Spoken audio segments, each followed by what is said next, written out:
Assalamualaikum warahmatullahi wabarakatuh. Alhamdulillah.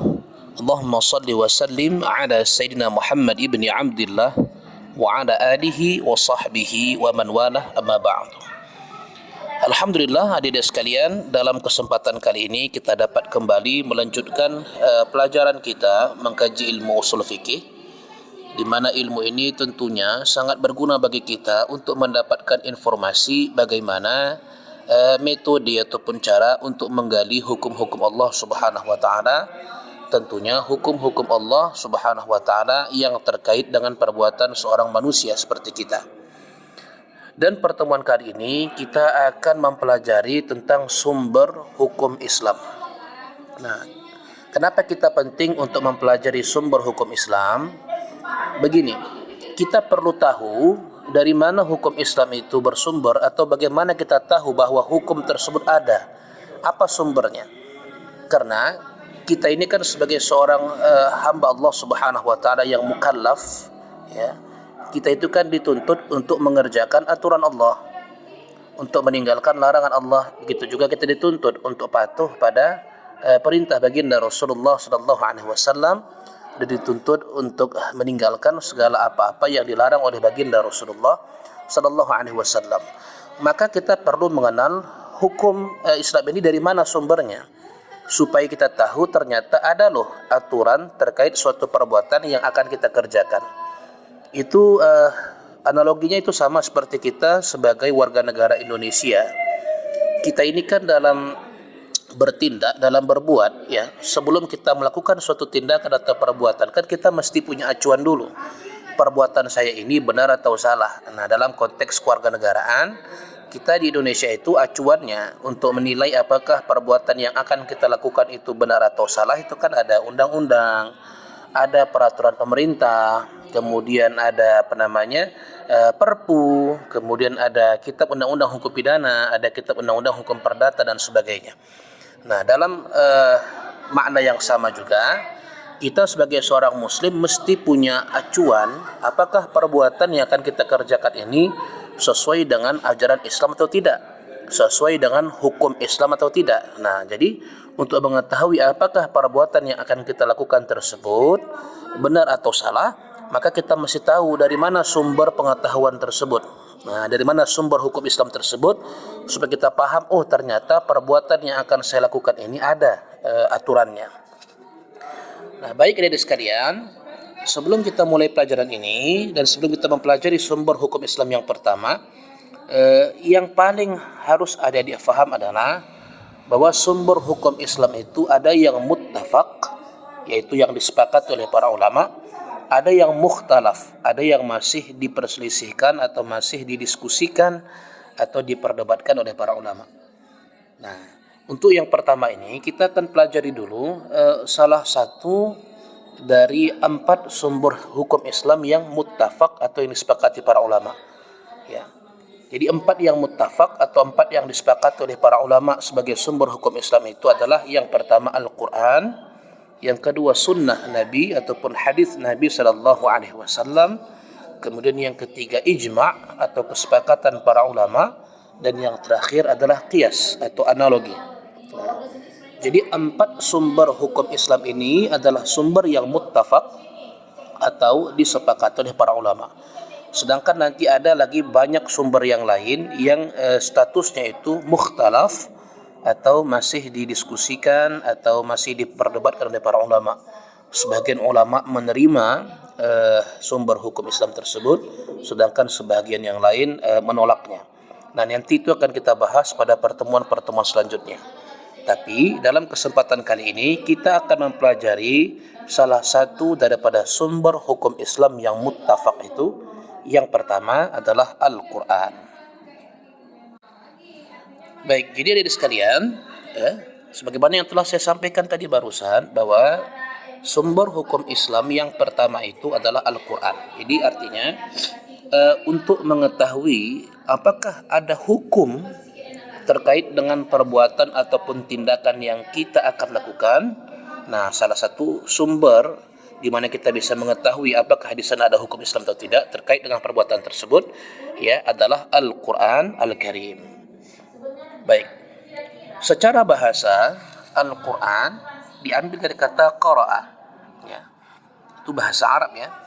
Jadi secara bahasa, Al-Quran diambil dari kata qara'a, ya, yang mana arti qara'a itu adalah membaca. Nah, dari lafal qara'a ini muncul kata Al-Quran yang secara bahasa bermakna al-maqru atau sesuatu yang dibaca. Jadi Al-Quran itu secara bahasa artinya adalah sesuatu yang dibaca, lembaran yang dibaca, kitab atau buku yang dibaca. Itulah makna Al-Quran secara bahasa.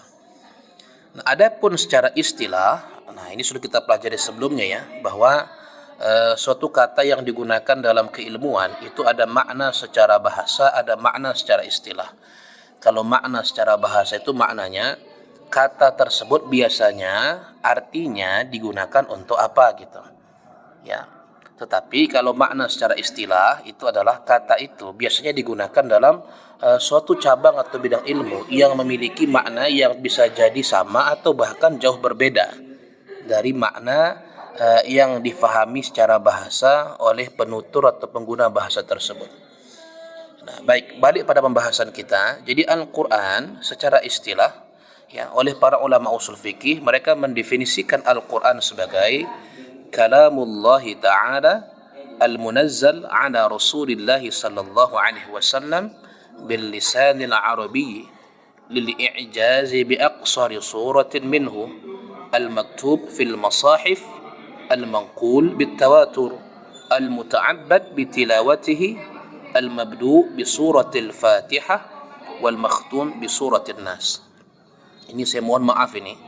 Huruf ta marbutahnya itu mungkin saya kurang jeli ya ketika pengetikan. Harusnya huruf ta marbutahnya itu ada titik 2 di atas, tapi mungkin karena salah pengetikan atau waktu editing saya juga kurang tahu. Huruf ta marbutahnya itu kehilangan titik 2 di atasnya. Baik, definisi yang telah saya bacakan tadi dalam bahasa Arab itu artinya Al-Quran itu adalah kalam Allah yang diturunkan ke atas Rasulullah sallallahu alaihi wasallam dengan bahasa Arab dan mengandung kemu'jizatan bahkan pada surah yang paling ringkas sekalipun. Al-Quran itu ditulis di dalam mushaf dan diriwayatkan secara mutawatir. Membacanya merupakan ibadah, dimulai dengan surah Al-Fatihah dan ditutup dengan surah An-Nas. Nah, itulah definisi Al-Quran yang disebut atau ditulis oleh para ulama usul fikih. Nah, sekarang adik-adik sekalian, kita akan coba membahas secara detail apa penjelasan dari definisi tersebut. Karena begini, memahami definisi itu penting supaya kita tidak salah paham tentang kata yang dibahas itu. Saya ulangi. Membahas satu definisi itu penting supaya kita tidak salah dalam memahami kata yang akan digunakan dalam diskusi ataupun bidang ilmu tersebut. Contohnya begini. Saya suka memberikan contoh yang simple itu, misalnya begini. Ada orang dia sedang bermain catur. Ada dua orang yang sedang bermain catur. Nah, si A, salah satu yang bermain catur ini, karena dia masih baru belajar, maka ada pendampingnya. Nah, lalu kata pendampingnya, "Hei A, coba kau makan bidak catur kuda punya lawanmu itu." Nah, itu perintah daripada pendamping si pemain catur si A ini. Nah, perhatikan perintah dari atau instruksi dari pendampingnya. Kata pendampingnya, "A, coba kamu makan bidak catur lawan kamu yang berbentuk kuda itu." Nah, kata-kata makan ini secara bahasa kan artinya memasukkan sesuatu ke dalam lambung, kan begitu. Tetapi dalam istilah percaturan, kata makan itu jangan dipahami secara bahasa. Karena kalau si A ini memahami kata-kata makan itu secara bahasa, bukan secara istilah yang digunakan dalam percaturan, ini si A bisa mati nih. Kenapa? Karena dia akan memasukkan bidak lawan yang berbentuk kuda tersebut ke dalam lambungnya. Ya jelas ini kan tindakan yang konyol ya. Nah, itulah gambaran abstraksi tentang orang yang tidak menguasai definisi secara istilah dalam sebuah bidang. Nah, ini juga yang terjadi nantinya dalam bidang keilmuan, termasuk dalam bidang usul fikih. ketika seseorang tidak memahami istilah-istilah yang digunakan dalam ilmu usul fikih, itu akan menyusahkan dia untuk mempelajari diskusi-diskusi selanjutnya karena dia nggak paham istilah. Oke, jadi untuk sebab itu kita akan perdalam sedikit apa makna Al-Quran yang telah didefinisikan oleh para ulama tersebut. Coba adik perhatikan dengan baik. Yang pertama, Al-Quran itu adalah kalamullah. Adalah kalam Allah.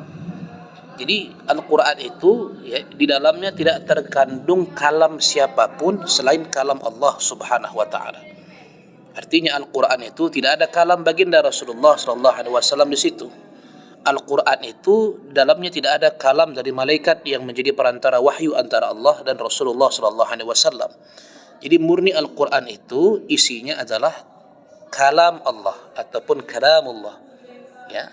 Ucapan ataupun titah dari Allah Subhanahu wa taala kepada makhluknya. Ini untuk menegaskan bahwasanya pertama Al-Qur'an itu tidak disusupi oleh perkataan manusia. Itu yang pertama.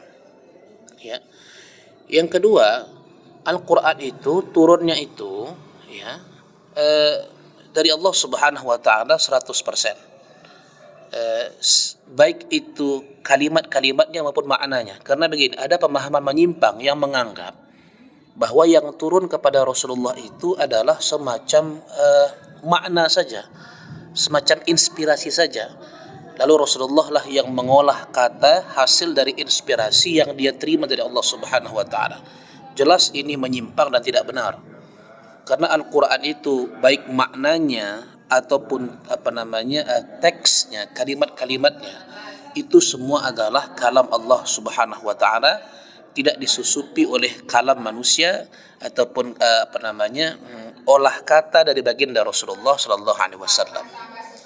Baik, selanjutnya Al-Qur'an itu diturunkan ke atas baginda Rasulullah sallallahu alaihi wasallam, ini sudah jelas, bil lisanil arabi, dengan bahasa Arab. Baik.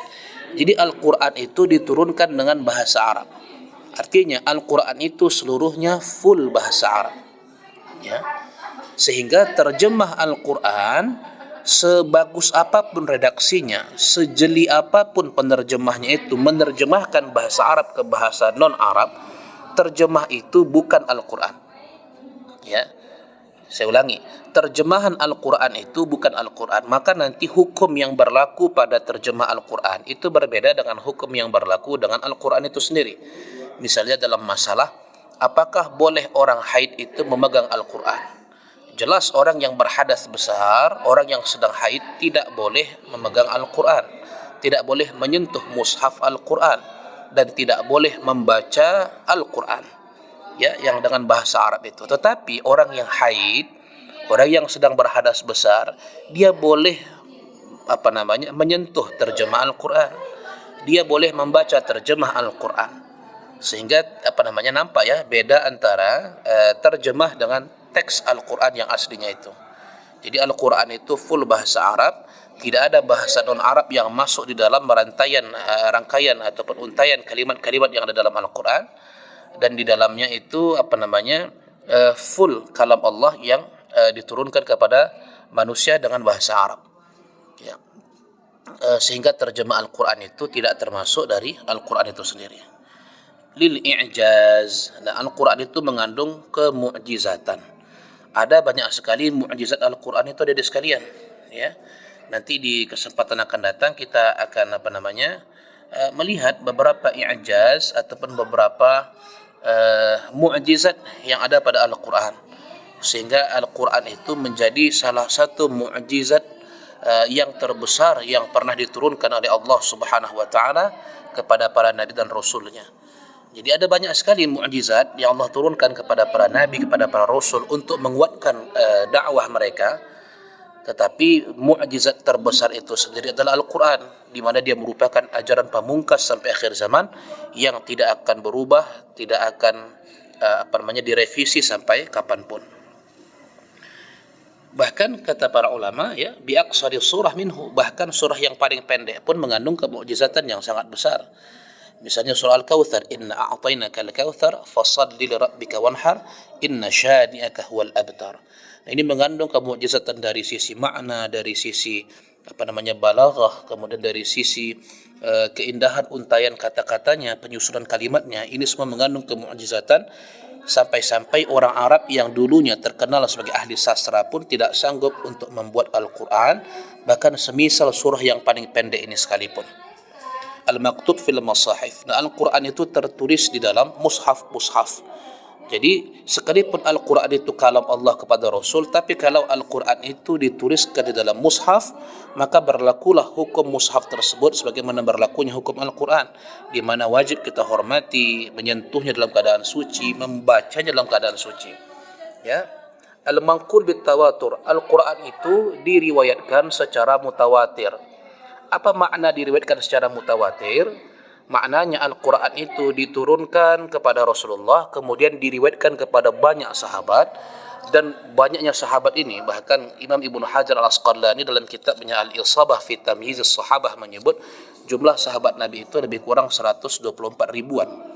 Nah, jumlah yang banyak ini meriwayatkan kepada generasi selanjutnya yang jumlah mereka juga jauh lebih banyak. Kemudian generasi yang menerima riwayat Al-Quran itu pun meriwayatkan lagi kepada orang yang setelah mereka jauh lebih banyak. Artinya, perawi Al-Quran itu atau orang yang meriwayatkan Al-Quran itu dari satu ke generasi yang lain itu jumlahnya sangat banyak, dan diriwayatkan dari generasi selanjutnya kepada generasi selanjutnya pun dengan jumlah orang yang sangat banyak, sehingga tidak mungkin terjadi kebohongan dalam periwayatan Al-Quran tersebut. Itu yang dimaksud dengan mutawatir. Ya, saya ulangi. Jadi mutawatir itu adalah periwayatan suatu riwayat, baik itu berbentuk hadis ataupun kalamullah seperti Al-Quran, ya, kepada satu generasi yang jumlahnya sangat banyak, kepada generasi yang lain yang jumlahnya pun sangat banyak, terus berkesinambungan, di mana setiap generasi itu memiliki jumlah perawi yang sangat banyak. Ditambah lagi memang Al-Quran itu adalah satu-satunya kitab yang penghafalnya itu banyak. Nah, jadi bahkan kalau mau kita hitung jumlahnya itu nggak terhitung ya, berapa orang dari setiap generasi itu menghafal Al-Quran. Dan ini merupakan salah satu kemu'jizatan Al-Quran itu sendiri yang tidak dimiliki oleh kitab-kitab suci yang lain yang diklaim oleh pemeluk agama yang lain sebagai kitab suci mereka. Jadi inilah salah satu kemu'jizatan Al-Quran yang sangat luar biasa, di mana para penghafalnya itu jumlahnya sangat banyak dari satu generasi ke generasi yang lain, sehingga tidak mungkin terjadi penipuan dalam periwayatan Al-Quran tersebut. Karena kalau ada saja orang yang menipu, membuat Al-Quran palsu, langsung ketahuan. Kenapa? Karena perawinya banyak sekali. Kemudian al-muta'abbad bitilawatihi. Al-Quran itu membacanya merupakan ibadah. Ini sesuai dengan sabda Rasulullah sallallahu alaihi wasallam, ya, man qara'a harfan min kitabillah falahu bihi hasanah wal hasanatu ka'ashri amsalihha. Siapa yang membaca satu huruf dari Al-Quran mendapatkan satu kebaikan, dan satu kebaikan ini digandakan oleh Allah menjadi 10 kebaikan. Nah, jadi sekalipun Al-Quran itu dibaca oleh orang yang tidak faham maknanya pun tetap merupakan ibadah. Walaupun jelaslah orang yang membaca Al-Quran dengan memahami artinya, ya, bahkan memahami tafsirnya, kemudian sampai mengamalkannya, tentulah jauh lebih baik. Tapi jangan kita lupa, Al-Quran itu dengan semata-mata membacanya saja pun pelakunya atau pembacanya mendapatkan pahala dari Allah Subhanahu wa taala. Kenapa? Karena membaca Al-Quran itu merupakan ibadah. Ya, al-mabdu' bi surat al-Fatihah. Al-Quran itu dimulai dengan surah Al-Fatihah, al-makhtum bi surat An-Nas, dan ditutup dengan surah An-Nas. Ini adik-adik sekalian untuk menjelaskan bahwa Al-Quran itu rangkaian penyusunannya dimulai dari surah Al-Fatihah dan ditutup dengan surah An-Nas. Tapi mesti kita ingat, ya, urutan surah dalam Al-Quran itu bukan urutan turunnya. Karena turunnya ayat Al-Quran itu sifatnya itu secara acak, ya, sesuai dengan pengetahuan atau ilmu Allah Subhanahu wa taala, yang dia tahu bahwa ini mendatangkan kemaslahatan bagi manusia. Jadi kadang-kadang ya surah Al-Baqarah turun, ya, tidak lama kemudian nanti turun surah An-Nisa, tapi bukan surahnya, ayatnya yang mana sebenarnya ini secara acak. Nah, tetapi siapa yang menyusunnya, bahwa Al-Quran itu dimulai dari surah Al-Fatihah ditutup dengan surah An-Nas, susunannya itu bersifat ta'abbudi. Ta'abbudi itu maknanya Rasul yang menyusunnya, karena Rasul yang mengaturnya demikian, kita pun ikut demikian. Jadi penyusunan Al-Quran dari surah Al-Fatihah kepada surah An-Nas itu bukan berdasarkan rangkaian turunnya, Tetapi susunan surah Al-Fatihah sampai surah An-Nas itu disusun lewat riwayat, lewat perintah dari baginda Rasulullah sallallahu alaihi wasallam. Jadi itulah definisi Al-Quran yang disebut oleh para ulama usul fikih. Jadi terbayanglah kita kalau disebut Al-Quran itu berarti itulah firman Allah Subhanahu wa taala yang diturunkan ke atas Rasulullah sallallahu alaihi wasallam dengan bahasa Arab dan mengandung kemukjizatan bahkan pada surah yang paling ringkas sekalipun. Al-Quran itu ditulis dalam mushaf dan diriwayatkan secara mutawatir. Membacanya merupakan ibadah. Dimulai Al-Quran itu dengan surah Al-Fatihah dan ditutup dengan surah An-Nas. Nah, jadi adik-adik sekalian, kita akan lihat sekarang kedudukan Al-Quran itu sendiri dalam hukum Islam. Al-Quran menjadi sumber pertama ajaran Islam sekaligus sumber utama dalam pengambilan hukum Islam. Nah, sumber pertama dalam pengambilan hukum Islam, dia sumber utama. Artinya apapun yang mau kita cari tentang hukum suatu perbuatan, maka sumber utama atau rujukan utama kita adalah Al-Quran. Wajib ke atas seluruh manusia berpegang padanya. Nah, siapa yang mengingkarinya sebagai sumber utama ajaran Islam dan syariatnya, ia telah kafir dan keluar dari agama Islam. Bahkan apabila ia mengingkari satu huruf semata dalam Al-Quran, sepakat para ulama bahwa orang tersebut telah murtad. Nah, begitulah kedudukan Al-Quran itu dalam hukum Islam itu.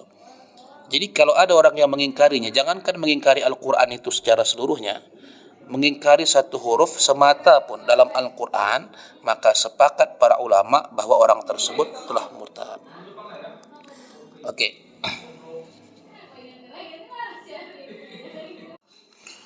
Oh iya, baik. Tadi kita ada menyentuh sedikit tentang sisi kemukjizatan Al-Quran. Nah, di sini adik bisa lihat ya, videonya pun bisa di-pause. Saya hanya menukil beberapa sisi kemukjizatan Al-Quran yang tentunya ada banyak lagi sisi kemukjizatan Al-Quran yang lain yang tidak saya cantumkan di sini. Tapi adik bisa lihat bahwa di antara sisi kemukjizatannya adalah pertama, Al-Quran itu komprehensif.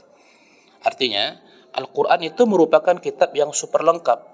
Isinya mencakup segala hal yang terkait dengan kehidupan manusia. Ya, tidak satu pun yang tidak disentuh oleh Al-Quran.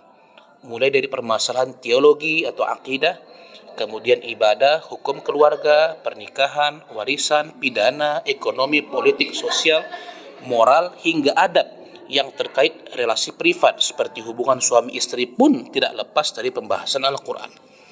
Kemudian yang kedua, sisi kemukjizatan Al-Quran itu adalah Al-Quran itu bersifat universal. Artinya, Al-Quran itu sesuai dan layak untuk diterapkan di setiap ruang dan waktu. Bahkan beberapa permasalahan sosial klasik ya, seperti penyakit HIV/AIDS yang saat ini mengkhawatirkan masyarakat, terutama negara-negara barat ya, kapitalisasi ekonomi dan sebagainya telah disentuh di Al-Quran dengan solusi yang tetap relevan untuk dipertimbangkan dan diterapkan pada hari ini. Kemudian di antara sisi kemukjizatan Al-Quran itu adalah kesesuaian dengan penemuan-penemuan mutakhir. Ya, tidak heran apabila penemuan-penemuan mutakhir lagi modern pada hari ini ternyata jauh-jauh hari telah termaktub di dalam Al-Quran. Ambil saja contoh bagaimana Al-Quran menjelaskan proses pertumbuhan janin sejak berbentuk sperma hingga lahir dalam bentuk utuh. Ya, bentuk sidik jari manusia yang unik, ilmu seputar lapisan kulit manusia hingga beberapa informasi kosmos ya, tak satu pun bertentangan dengan penemuan para ilmuwan di belakang hari. Ya, kemudian Al-Quran juga itu mengandung informasi masa depan serta ketinggian bahasa. Ya, Al-Quran mengandung ketinggian bahasa yang bahkan diakui oleh pakar bahasa Arab yang bukan muslim sekalipun. Pilihan kosakatanya, kemudian struktur kalimatnya, kefasihannya, teknik penyampaiannya, kemudian efeknya, serta seluruh yang terkait dengan bahasa Al-Quran itu sangat mengagumkan. Itulah ya beberapa sisi kemukjizatan Al-Quran yang sangat luar biasa. Nah, kemudian Al-Quran yang 30 juz itu Pak, apa saja sebenarnya isinya? Ya, isi Al-Quran itu tentunya sangat banyak sekali. Cuman secara umum isi Al-Quran itu sebenarnya hanya ada 3 saja. Ya, secara umum. Jadi isinya itu banyak, ada kisah-kisah, kemudian ada perumpamaan atau disebut dalam ulumul Quran namanya al-amsal. Intinya ada banyak sekali pesan-pesan Allah dalam Al-Quran. Tapi kalau mau kita kerucutkan untuk kita ambil garis besarnya, ya sebenarnya apa ajaran yang dikandung oleh Al-Quran itu? Nah, yang pertama, Al-Quran itu memiliki ajaran tentang akidah. Ya, Al-Quran mengandung ketetapan-ketetapan yang terkait dengan akidah seperti kewajiban mengesahkan Allah dan larangan menyekutukannya. Ya, perintah untuk mempercayai para malaikatnya, kitab-kitab beserta rasul yang ia utus serta akan datangnya hari kebangkitan. Kemudian yang kedua, ajaran yang dikandung oleh Al-Quran itu adalah amal ataupun syariat. Ya, jadi dalam Al-Quran itu ada ajaran tentang amalan apa yang harus dilakukan, perbuatan apa yang harus dilakukan, apa yang tak boleh dilakukan, itu dikandung oleh Al-Quran. Ya, jadi Al-Quran itu mengandung hukum dan ketetapan yang terkait dengan perbuatan manusia, baik terkait dengan ibadah seperti salat, puasa, haji dan zakat, juga seperti seputar muamalah, seperti transaksi bisnis, hukum keluarga, warisan, bahkan mengatur seputar pidana dan hukum kenegaraan. Nah, yang terakhir, isi ataupun inti ajaran Al-Quran itu adalah seputar akhlak.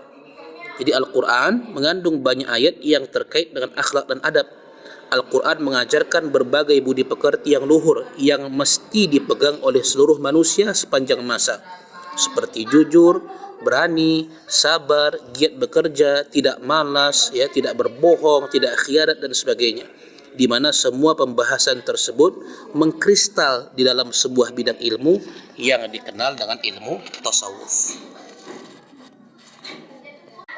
Baik, ini sekalian. Jadi untuk pertemuan kita yang kali ini kita padakan sampai di situ dulu karena pembahasan seputar Al-Quran yang sangat luas sekali. Ya, ke depan kita akan mempelajari tentang dalalah ataupun dilalah, tunjukkan makna Al-Quran. Jadi nanti kita akan membahas kalau ada satu ayat misalnya tentang perintah atau larangan. Apakah perintah atau larangan tersebut itu sifatnya langsung dapat dipahami atau mesti ijtihad dulu? Nah, itu akan kita bahas, akan kita diskusikan pada pertemuan akan datang. Jadi mudah-mudahan untuk pertemuan yang ini, diskusi kita kali ini, adik-adik bisa faham dengan baik. Dan jangan lupa pelajaran kita ini supaya lebih mantap menjadi pemahaman kita, maka tonton videonya, kemudian dicatat ya reviewnya dan diringkas serta dikumpulkan, karena setiap pelajaran yang mengumpulkan visual, kita melihat kemudian mendengar dan menulis, itu diyakini akan lebih mendatangkan kefahaman yang jauh lebih baik. Baiklah, terima kasih atas segala perhatian adik-adik sekalian. Sampai sini dulu. Assalamualaikum warahmatullahi wabarakatuh.